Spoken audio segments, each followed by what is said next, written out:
కాకాసురుడు అనే కాకి తన ముక్కుతో సీతమ్మని పొడిచి మాంసాన్ని తింటుంది. అది చూసిన రాముడు కోపంతో ఒక గరికగడ్డిని తీసుకుని దాంతో బ్రహ్మాస్త్రాన్ని అభిమంత్రించి విడిచిపెట్టాడు.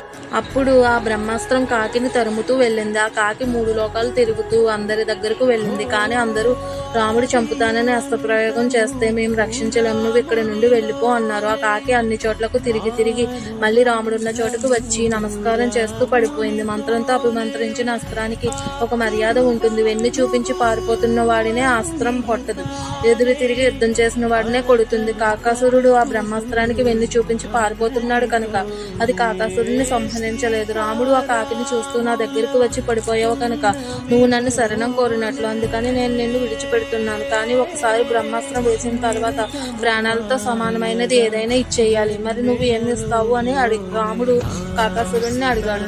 అప్పుడు కాకాసురుడు అనే కాకి ఆ బ్రహ్మాస్త్రానికి కుడికన్ను ఆహారంగా ఇచ్చి